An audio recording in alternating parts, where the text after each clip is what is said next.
안녕하십니까. 행복한 안식일입니다. 지난 한 주도 정말 사건과 사고가 많은 한 주였습니다. 그 가운데서 우리를 지키고 보호하신 하나님께 감사드립니다. 제가 잘 아는 집사님 중에 정말 요리를 잘 하시는 분이 한 분 계십니다. 그분이 하신 메뉴 중 맛 없는 요리를 저는 먹어본 적이 없습니다. 그래서 하도 궁금해서 물어봤습니다. 도대체 어떻게 이렇게 요리를 잘 하게 되셨습니까? 그러자 집사님이 대답하시길, 맛있는 것을 좋아해서 여기저기 맛있다는 데서 많이 먹어보다 보니 이렇게 되었다라고 하셨습니다. 저는 그 말을 듣고 정말 그것이 최고의 방법이겠구나라는 생각을 했습니다. 그렇다면 설교는 어떨까요? 어떻게 하면 하나님의 말씀을 잘 요리해서 맛있고 쉽고 가슴에 잘 기억되게 전할 수 있을까요? 설교 말씀도 요리와 비슷하지 않을까요? 설교도 많이 먹어본 사람이 그 맛을 잘 압니다. 그래서 저는 성령님의 인도하심을 위해 많이 기도하고 또 정말 많은 독서를 합니다. 하지만 동시에 저는 매주 거르지 않고 또 수십 편의 설교 말씀을 듣는데요. 그렇게 제가 맛있는 말씀을 많이 먹어서 맛을 알아야 꿀송이 같이 단 하나님의 말씀을 또 잘 조리해서 전해 드릴 수 있지 않을까 해서 제가 그러는 겁니다. 그래서 저는 매주 수많은 교회, 수많은 목사님들의 설교를 듣습니다만 그 중에서도 한국 동중원앞에 정덕중 목사님의 말씀을 참 좋아합니다. 그분이 전하셨던 한 메시지에 영감을 받아 오늘 이 말씀을 또한 준비하게 되었는데요. 창세기 29장을 본문으로 오늘 당신은 사랑받기 위해 태어난 사람이라는 제목으로 말씀을 드리겠습니다. 이 시간 성령님께서 저와 여러분에게 은혜와 깨우침 주시기를 간절히 바랍니다. 하늘에 계신 저희들의 아버지 하나님, 전쟁터와 같은 지난 한 주간의 삶 속에서도 저희와 동행하여 주시고 또 회복의 시간, 축복의 시간, 이 안식의 시간으로 인도하여 주셔서 감사합니다. 이 시간 부족한 소자의 모든 허물을 덮으시고 오직 하나님의 음성만 영광 가운데 선포되도록 이 예배 시간을 축복하여 주시옵소서. 이 선포되는 하나님의 말씀을 통하여 우리의 영혼이 소생되고 감사와 소망으로 우리의 인생이 충만해지도록 인도하여 주시옵소서. 예수님의 이름으로 간절히 기원하옵나이다. 아멘. 창세기 29장 16절로부터의 말씀을 읽겠습니다. 라반이 두 딸이 있으니 형의 이름은 레아요 아우의 이름은 라헬이라. 레아는 알력이 부족하고 라헬은 곱고 아리따우니 야곱이 라헬을 연애함으로 대답하되 내가 외삼촌의 작은 딸 라헬을 위하여 외삼촌에게 7년을 봉사하리이다. 라반이 가로되 그를 너에게 주는 것이 타인에게 주는 것보다 나으니 나와 함께 있으라. 야곱이 라헬을 위하여 7년 동안 라반을 봉사하였으나 그를 연애하는 까닭에 7년을 수일같이 여겼더라.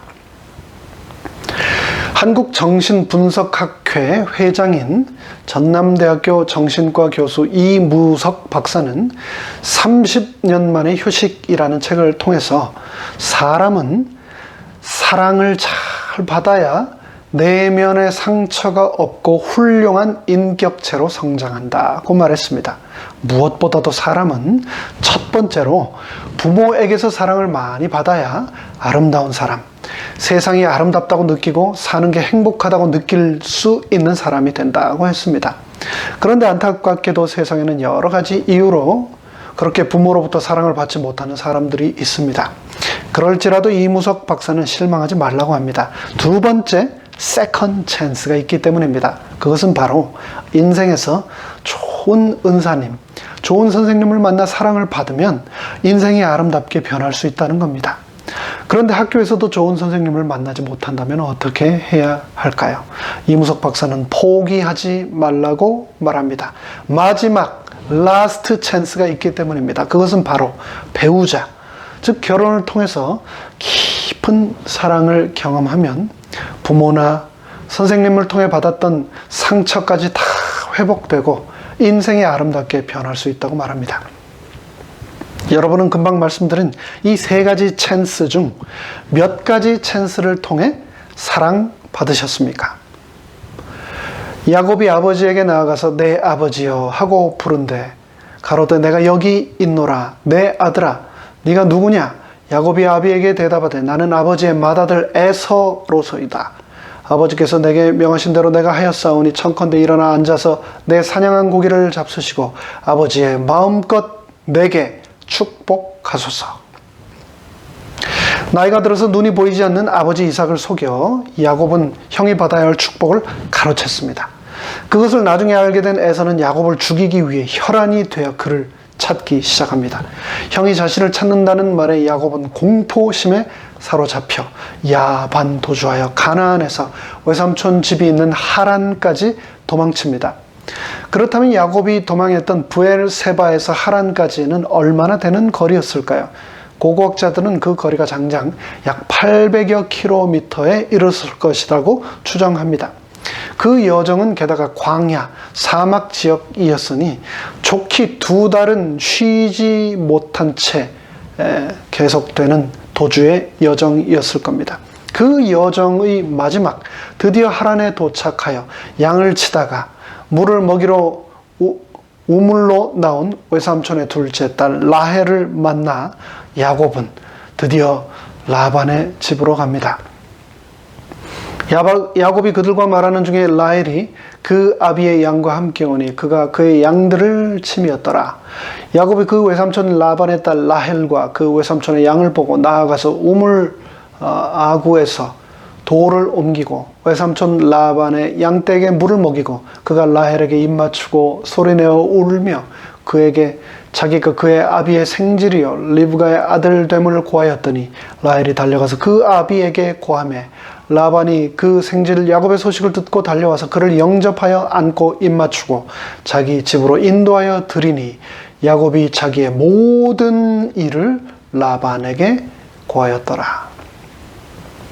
그렇게 감격적인 삼촌과의 재회 후 삼촌 라반은 야곱에게 취업을 제안합니다. 네가 아무리 내 조카라도 내가 어찌 너를 무보수로 이곳에서 이렇게 계속 일을 시킬 수 있겠느냐면서 말입니다. 라반이 가로되 너는 참으로 나의 골육이로다 하였더라. 야곱이 한 달을 그와 함께 거하더니 라반이 야곱에게 이르되 네가 비록 나의 생질이나 어찌 공으로 내 일만 하겠느냐? 무엇이 너의 보수겠느냐? 나에게 고하라. 야곱은 아주 민첩했습니다. 다른 일꾼들과 비교할 수 없을 만큼 눈치가 빠르고 똑똑하고 업무 효율이 좋은 특 A급 인플로이였습니다. 재물을 사랑하고 간교했던 라반은 야곱을 쉽게 돌려보내기에는 너무나 아깝다고 생각했습니다. 그때 야곱은 삼촌의 고용 오퍼를 다음과 같이 협상합니다. 라반이 2딸이 있으니 형의 이름은 레아요 아우의 이름은 라헬이라. 레아는 알력이 부족하고 라헬은 곱고 아리따우니 야곱이 라헬을 연애함으로 대답하되 내가 외삼촌의 작은 딸 라헬을 위하여 외삼촌에게 7년을 봉사하리이다. 이 협상에서 라반과 야곱 중 누가 더 유리했을까요? 지금도 아프리카에서는 키우는 딸, 여자아이들이 12살만 되면 근처 부자들의 소와 맞바꾼다라고 합니다. 그런데 고대에서도 어떤 여자는 소 한 마리도 안 되는 염소나 양 한 마리에 팔려가기도 하는데 또 어떤 여자들은 소 10마리에 팔려가기도 했다고 합니다. 그렇게 가축, 소와 맞바뀌어 팔려간 여자 사이에서는 나는 소 몇 마리에 팔려 시집 온 사람이라는 것이 그들의 평생을 따라다니며 그들의 자존감을 결정했다고 합니다. 그렇다면 당시 라반의 딸 라헬은 소 몇 마리 정도의 처자였을까요? 성경은 라반의 딸 라헬은 아주 곱고 아리따웠다고 기록하고 있습니다. 성경이 이렇게 기록할 정도니 아마 인근에 그녀의 미모에 대한 소문이 파다했을 것입니다. 어쩌면 인근 부자들이 소 10마리가 아니라 수십 마리의 낙타와라도 맛 바꾸려고 기다리고 있었는지도 모릅니다. 그런데 그렇게 말하는 야곱에게 삼촌 라반은 다음과 같이 말했습니다. 라반이 가로되 그를 너에게 주는 것이 타인에게 주는 것보다 나으니 나와 함께 있으라. 야곱이 라헬을 위하여 7년 동안 라반을 봉사하였으나 그를 연애하는 까닭에 7년을 수일같이 여겼더라. 시간은 상대적입니다. 모든 시간이 똑같은 것 같지만 다 다르게 느껴지고 실제로 다르게 흘러갑니다. 시간에는 저마다의 다른 밀도가 있기 때문입니다. 제가 한국에서 군 복무할 때는 28개월을 복무했었는데요. 처음 27개월보다 제대하기 전 마지막 일주일의 시간이 얼마나 느리게 흘러가든지 마치 시계가 멈춰버린 것 같아서 무척 힘들었던 기억이 지금도 생생합니다. 그런데 그보다 3배나 더 되는 시간을 바쳐서라도 야곱은 라헬을 위해 기꺼이 일하겠다고 삼촌에게 제안하고 있는 겁니다.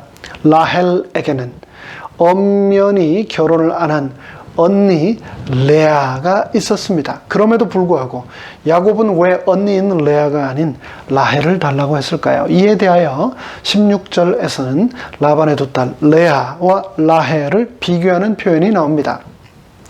레아는 안력이 부족하고 라헬은 곱고 아리따우니. 저는 초등학교 때부터 안경을 썼는데요. 친구들과 축구를 하면서 안경이 성할 날이 거의 없었습니다. 그래서 안경이 깨어져 없을 때는 멀리서 누군가가 오면서 인사를 해도 누군지 알아보지도 못하고, 또 친구들이 축구할 때 공을 패스해줘도 잘 보이지 않아서 놓치는 경우가 얼마나 많았는지 모릅니다. 그런 제 모습이 남들에게는 어떻게 보였을까요? 말 그대로 어눌하고 바보처럼 보였을 것입니다. 저는 그런 제 자신이 너무 싫었습니다. 그것이 어린 시절 그 꼬마 아이의 마음도 그렇게 무겁도록 눌렀었는데, 다 큰 아가씨가, 처자가 누가 불러도 바로 알아보지도 못하고 뭐 하나 보기만 하려 해도 잘 보이지 않아 눈을 찡그리면서 어눌거리는 그 모습이 얼마나 못나 보였을까요? 여기서 레아가 알력이 부족했다는 이 묘사는 단순히 약시였다는 의미뿐 아니라 총기가 유약하고 몹시 지쳐 보이고 더 나아가 슬퍼 보이기까지 한다는 의미를 포함한 표현입니다. 한마디로 여자로서의 매력을 찾기가 쉽지 않은 외모였음을 이렇게 표현하고 있는 겁니다. 라반은 생각했을 겁니다. 레아는 결혼할 때 소 한 마리 받기는커녕 아무도 안 데려가서 나중에 나에게 도리어 짐이 될지도 모르겠다. 그런 반면 작은 딸 라헬은 한 배에서 나온 자식이었지만 완전히 달랐습니다. 라헬이라는 이름의 뜻은 사랑스러운 암양, 새끼양이라는 뜻입니다. 제가 어렸을 때 아버지를 따라 읍내 장터에 나가면 집에서 나온 강아지들을 팔기 위해 소쿠리에 담아서 사람들이 줄을 지어 앉아있던 모습이 지금도 기억이 나는데요. 그런데 지금도 잊혀지지 않는 것은 똑같은 강아지인데 어떤 놈은 5,000원, 어떤 놈은 5만 원 하는 겁니다. 한 바구니에 있는데 왜 그러냐 물어봤더니 새끼를 놓지 못하는 순놈은 새끼를 못 놓으니까 5,000원. 그런데 새끼를 놓는 암강아지는 새끼를 놓기 때문에 5만 원이라는 겁니다. 고대 목축 사회에서도 암양은 가장 가치 있는 집안 재산 목록 중 하나였습니다. 암양은 계속해서 새끼를 낳으며 우유와 털과 더 큰 가축대로 불어나게 해주며 그 집에 부를 가져다 두기 때문입니다. 어쩌면 목축업자 라반이 자신의 둘째 딸 라헬을 암양이라고 지은 것은 그가 이 둘째 딸을 통하여 큰 부자가 되고자 하는 꿈을 꾸었던지도 모른다 라는 생각을 하게 합니다. 라헬은 곱고 아리따웠다는 표현의 히브리어 원어는 야페입니다. 야페는 아름다움 중에서 특별히 외모의 아리따움을 표현할 때 사용되던 단어입니다. 창세기 12장 14절에서 아브라함의 아내 사레는 가는 곳마다 왕들과 고관 대작들이 그녀의 야페의 한눈에 반하게 만들었고, 사무엘하 13장 1절에서 다말이나 열왕기상 1장 4절의 수넴 여자 아비삭 등 성경에서 내놓으라는 미녀들을 표현할 때마다 꼭 등장해서 사용되던 표현이 바로 야페였습니다. 그런데 이 표현이 여자들뿐 아니라 남자에게도 사용된 경우가 있었는데요. 바로 창세기 39장 6절에 야페가 등장합니다.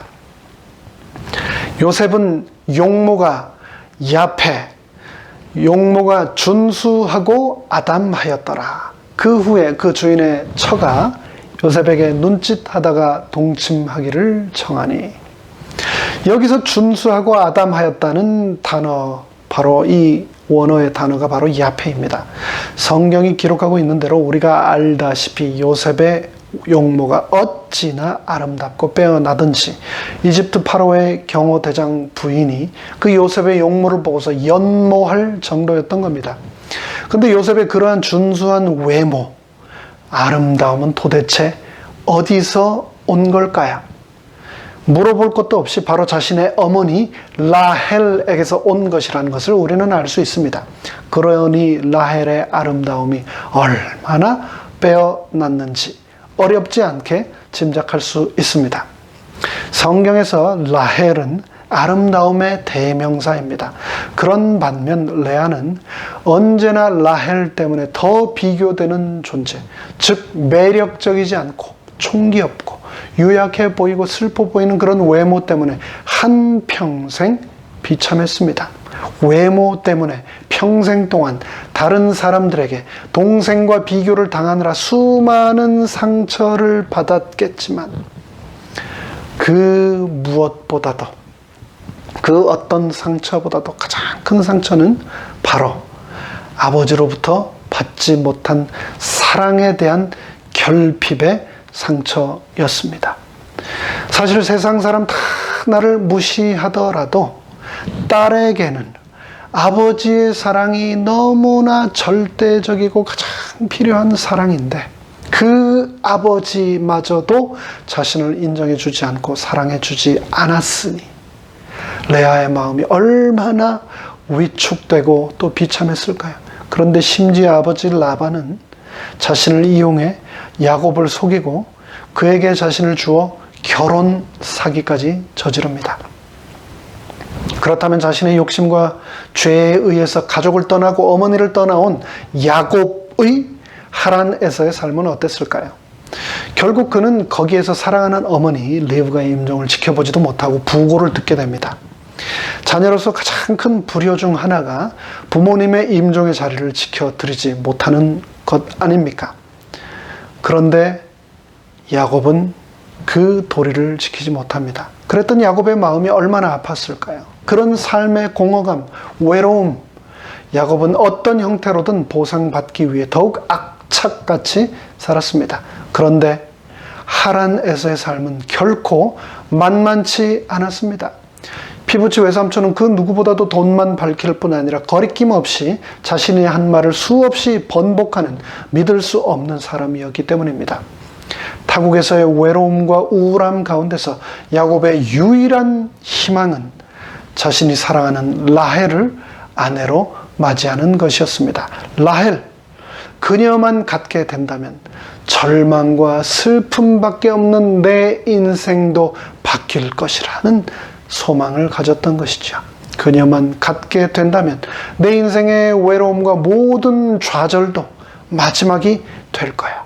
그 믿음 하나로 야곱은 7년을 이를 악물고 수일처럼 살았던 겁니다. 그리고 7년 후 야곱은 삼촌 라반을 찾아가 말합니다. 야곱이 라반에게 이르되 내 기한이 찼으니 내 아내를 내게 주소서. 내가 그에게로 들어가겠나이다. 라반이 그곳 사람을 다 모아 잔치하고 저녁에 그 딸 라헬이 아닌 레아를 야곱에게로 데려가매 야곱이 그에게로 들어가니라.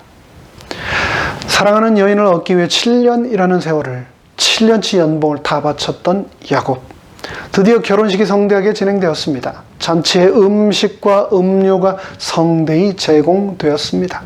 그리고 실컷 먹고 취한 야곱은 신방에 들어가 아내를 맞았습니다. 그리고 야곱은 행복하게 happily ever after 하게 살았답니다. 라고 이야기가 끝난다면 얼마나 좋았을까요? 그러나 현실은 달랐습니다.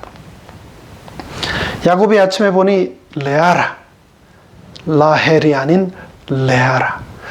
라반에게 이르되 외삼촌이 어찌하여 내게 이같이 행하셨나이까? 내가 라헬을 위하여 외삼촌께 봉사하지 아니하였나이까? 외삼촌이 나를 속이심은 어찜이니까? 여러분, 이 장면이 눈앞에 그려지십니까? 지난밤 늦은 시간까지 음식과 음료에 취하여 있다가 신방에 들어갔는데 눈을 뜨자마자 밤을 같이 보낸 여자가 라헬이 아니라 레아라는 것을 발견하고 고래고래 소리를 지르며 물건을 집어 던지며 레아를 텐트 밖으로 쫓아내는 야곱. 거기서 끝나지 않고 외삼촌 라반을 쫓아가 목에는 핏줄을 세우고 두 눈에는 도끼를 품고 온갖 저주와 분노를 쏟아내는 야곱. 그 광경을 지켜보기 위해 몰려온 온 동네 사람들, 그리고 그 옆 흙바닥에 사정없이 내동댕이 쳐진 채 버려진 레아를 지켜보는 사람들의 시선들. 저는 이 장면에서 야곱이나 외삼촌 라반이 아닌 레아의 심정은 과연 어땠을까라는 생각을 하지 않을 수 없었습니다. 아버지에게서 사랑과 인정받지 못했던 딸, 그 딸이 성인이 되어 이제는 남편이 된 야곱에 의해서 다시 한번 세차게 내밀쳐지고 있습니다. 텐트 밖 흙바닥에서 얼굴을 들지도 못하고 그냥 눈물만 흘리는 레아. 게다가 나중에 결혼한 후에도 동생 라헬에게 계속해서 무시당하며 냉대받는 장면이 계속해서 등장하는데, 이로 보아 레아의 인생은 부모뿐 아니라 남편과 형제로부터까지도 전혀 사랑받지 못했음을 알 수 있습니다. 라헬이 자기가 야곱에게 아들을 낳지 못함을 보고 그 형 레아를 투기하여 야곱에게 이르되 나로 자식을 낳게 하라. 그렇지 아니하면 내가 죽어버리겠노라. 이렇게 인생에서 받을 수 있는 첫 번째 찬스, 아버지에게서 사랑받지 못했던 딸 레아. 그녀는 이제 인생의 마지막 사랑받을 수 있는 찬스, 남편으로부터의 사랑만을 고대하며 평생을 살아왔는데 첫날 밤 이후 그녀는 남편으로부터도 버림받고 철저히 사랑받지 못하는 존재가 돼버리고 인생에서 사랑받을 수 있는 모든 희망이 사라져 버리고 말았습니다. 동생 라헬 옆에 서면 한없이 초라한 인생, 알력도 없고 총기도 없고, 그래서 그 누구에게서도 사랑받지 못했던 여인 레아. 레아의 자존감은 밑이 없는, 끝이 없는 나락으로 한없이 떨어졌습니다. 나는 왜 태어났을까? 나는 세상 그 누구로부터도 사랑받지 못할 거야. 나는 이렇게 미움받고 버림받기 위해 태어난 걸까? 하는 생각이 들었을 것입니다. 그런 레아를 하나님도 버리셨을까요? 아닙니다. 두 눈이 보이지 않던 아버지 이삭을 속이고 형 에서마저도 속였던 야곱도 버리지 않으셨던 하나님께서는 레아도 버리지 않으셨습니다.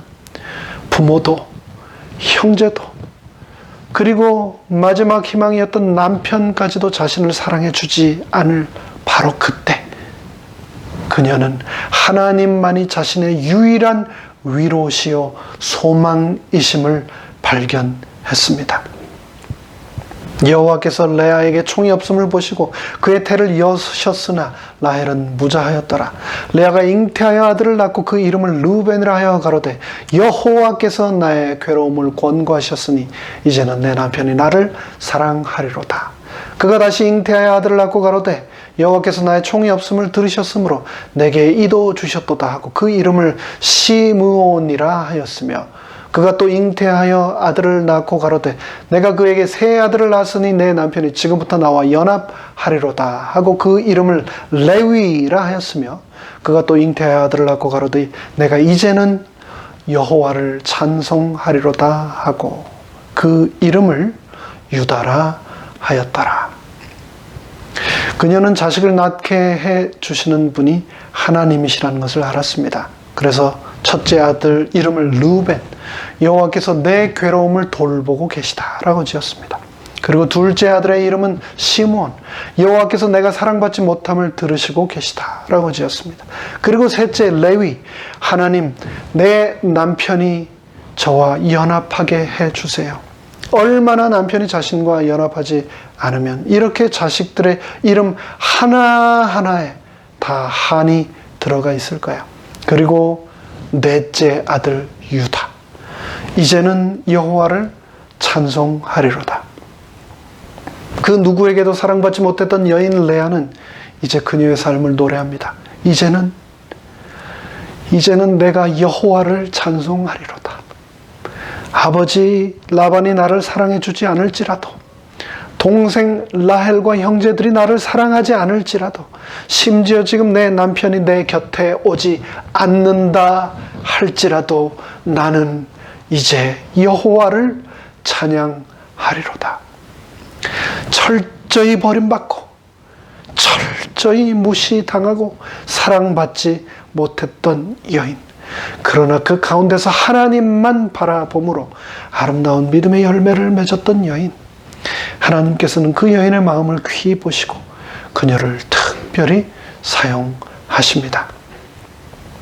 성경 창세기 후반부 대부분은 라헬의 아들인 요셉 이야기로 초점이 맞춰져 있습니다. 그래서 우리는 성경을 읽으면서 당연히 요셉의 가문에서 메시아가 탄생해야 할 것으로 생각하지만 성경은 분명히 기록합니다. 어느 누구에게도 사랑받지 못했던 여인 레아의 넷째 아들 유다 족속에서 메시아가 나왔다고 말입니다. 그리고 그 메시아를 수천 년 상징하며 섬기는 제사를 지내는 제사장직은 레아의 셋째 아들 레위 가문에서 나왔다고 말입니다.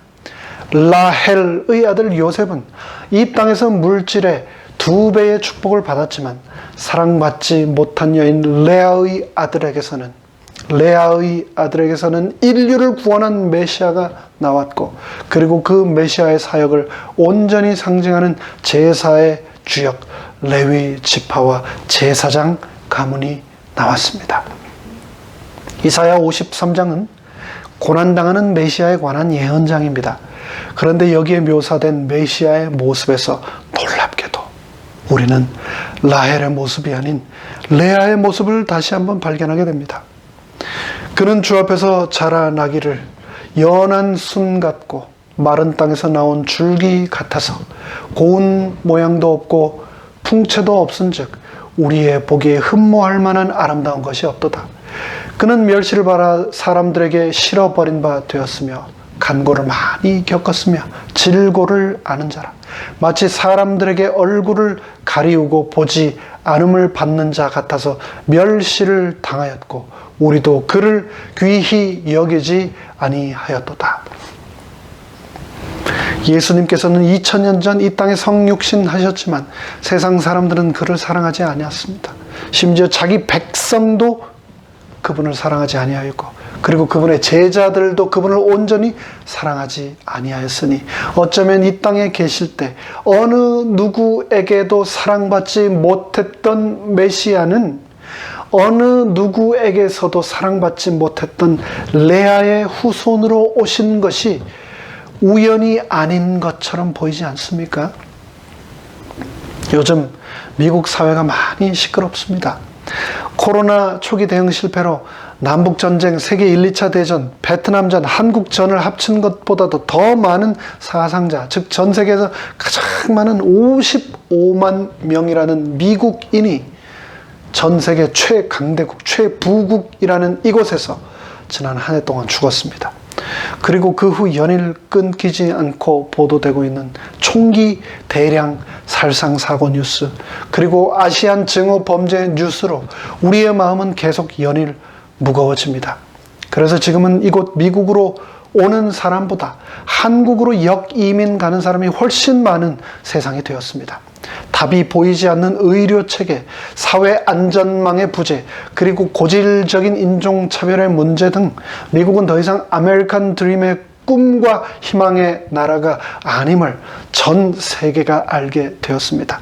그런 미국을 바라보며 지난날 저의 시간을 잠시 되돌아보게 되었습니다. 저는 1999년 한국에서 목회를 시작한 이후에 2008년 도미해 앤드류스 세미나리에서 수학을 하게 되었습니다. 그런데 공부를 마친 후 한국으로 복직을 해야 했는데 그때 제가 바로 이곳 미국에 남기로 결심하게 된 결정적인 계기가 있었습니다. 북한과 중국 접경 지역에서 탈북자를 취재하다 북한에 억류되었던 커런트 TV의 유나 리 그리고 로라 링 기자가 북한 억류 141일 만에 평양을 전격 방문한 빌 클린턴 전 대통령을 따라 북한을 탈출하게 된 겁니다.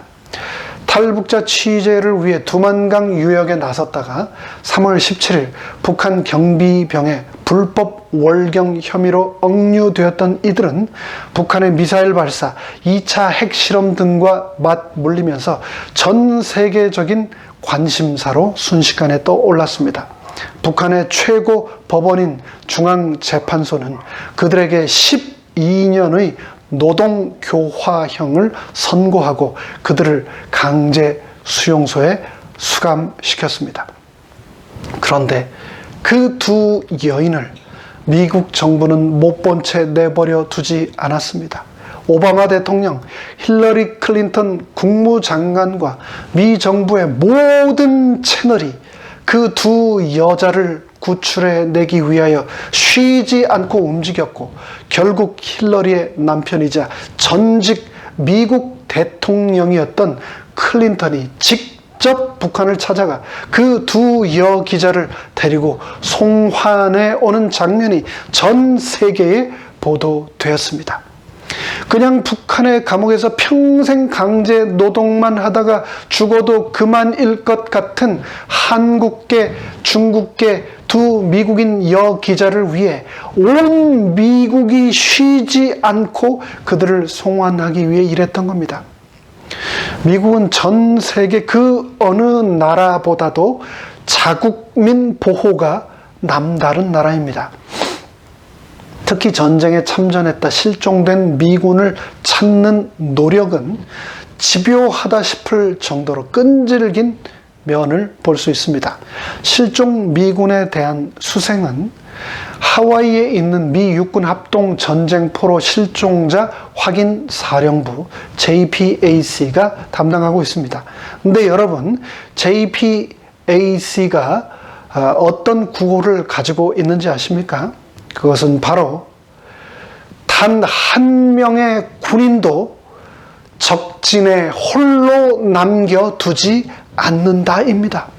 살아서 구출하지 못하면 유해라도 반드시 발굴해 조국과 가족의 품에 안기도록 할 때까지 우리는 쉬지 않고 포기하지 않는다입니다. 미 국방부에서는 이를 위하여 18개 전문 유해 발굴팀을 지금도 풀 가동하고 있으며 거기에는 법의학자, 문화인류학자, 의사 등 전문가가 참여하고 있으며 실종 미군에 대한 단서가 들어오면 그 즉시 지금도 현장에 투입됩니다. 미군 실종자는 한국전 8,100명, 베트남전 1,900명을 포함하여 7만 8천 명이나 되는데 70여 년이 흐른 지금도 실종자 유해 찾기 프로젝트는 계속되고 있습니다.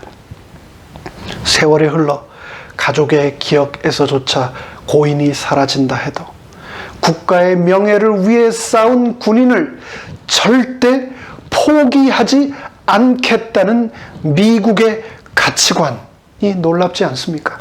저는 그 정신이 바로 미국을 위대한 나라로 만든다고 믿습니다. 그렇다면 여러분은 어떠십니까? 함께 신앙생활하는 교우가 경제적인 어려움, 깨어진 관계로 인한 고통, 신앙적인 몸부림 가운데 있을 때 여러분은 어떻게 하십니까? 사탄에 의해 고통과 죽음이라고 하는 적진에 홀로 남겨진 그들을 위해 여러분은 무엇 하십니까? 나 하나 먹고 살기도 힘든 세상, 나 하나 추스리기도 힘든 판에 어떻게 내가 남까지 챙겨라며 누가복음 10장의 선한 사마리아인 비유에서 강도 만나 두들겨 맞고 피 흘리며 쓰러져 죽어가고 있던 행인 곁을 레위인과 제사장처럼 언제까지 그냥 지나만 가시겠습니까? 저는 지난 22년간 교회를 섬겨왔고, 그러면서 어떻게 해야 교회가 부흥하고 성장할 수 있을까를 쉬지 않고 고민하며 살아왔습니다. 그런데 사실 그에 대한 해답을 우리는 이미 모두 다 알고 있습니다. 미국이 단 한 명의 군인도 적진에 홀로 남겨두지 않는다. 단 한 명의 국민이라도 살아서 구출하지 못하면 그 뼈라도 반드시 발굴해 조국과 가족의 품에 안기도록 할 때까지 우리는 쉬지도 않고 포기하지도 않는다는 그 정신, 그 가치관이 이 나라를 위대한 나라로 만든 것처럼 한 교회의 성도라면 서로의 아픔에 진심으로 함께 아파하고 그것을 같이 이겨나가기 위해 서로를 포기하지 말아야 하는 것 아닌가요? 그런 가치관이 없이는 결코 부흥할 수 없다는 것을 우리는 기억해야 합니다. 혹 내 인생에서 부모에게서도 선생님에게서도 형제간에도 그리고 남편과 아내에게마저 버림받았을지라도 모든 게 끝난 게 아니라는 것을 기억하시기 바랍니다. 세상 모두가 당신을 포기할지라도 당신은 사랑받기 위해 태어난 사람이라는 것을 기억하시기 바랍니다. 하나님께서는 결코 나를 포기하지 않는다라고 수없이 약속하셨습니다. 하나님께서는 성경을 통해서 분명히 말씀하셨습니다. 나 여호와가 옛적에 이스라엘에게 나타나 이르기를 내가 무궁한 사랑으로 너를 사랑하는 고로 인자함으로 너를 인도하였다 하였노라. 내가 너를 보배롭고 존귀하게 여기고 너를 사랑하였은즉 내가 사람들을 주어 너를 바꾸며 백성들로 너의 생명을 대신하리라. 이 본문의 말씀을 쉬운 성경은 다음과 같이 번역합니다. 진실로 너는 내게 귀하고 보배로운 존재이고 내가 너를 참으로 사랑하고 있기에 너를 구하는 일이라면 다른 사람들을 다 내어줄 것이고 너의 생명을 구하는 일이라면 다른 모든 민족을 다 내어줘서라도 나는 그 일을 포기하지 않을 것이다. 그러므로 너는 두려워하지 마라. 너는 혼자가 아니다. 내가 항상 너와 함께 하겠다라고 말씀하셨습니다. 그분께서는 세상 그 누구에서도 사랑받지 못했던 레아와 같은 바로 나를 위해서 다른 사람들을 다 내어주고서라도 내 생명을 구하는 일이라면 다른 모든 민족이라도 다 내어주고서라도 너를 건져내겠다라고 약속하셨습니다. 그분께서는 자신이 하신 이 약속을 2000년 전 예수 그리스도를 이 땅에 보내심으로 지켜내셨습니다. 그분께서는 나를 홀로 남겨두지 않으시고 그분께서는 나를 결코 포기하지 않으셨습니다. 이 사실을 절대 잊지 마시기를 간절히 바랍니다. 당신은 사랑받기 위해 태어나셨기 때문입니다. 하늘에 계신 아버지 하나님, 정말 아무것도 아닌 나를 이렇게 사랑해 주시고 나 하나를 건지시기 위해서, 나를 구원하시기 위해서 온 우주에서 가장 소중한 예수님까지 바치셨던 아버지와 하나님의 그 사랑을 기억하게 하여 주시옵소서. 나는 사랑받기 위해 태어난 보배로운 존재이며 여전히 그 약속을 지키기 위해서 아버지 하나님께서는 지금도 내 옆에 계시다는 것을 잊지 않도록 축복하여 주시옵소서. 예수님의 이름으로 간절히 기도드리옵나이다. 아멘.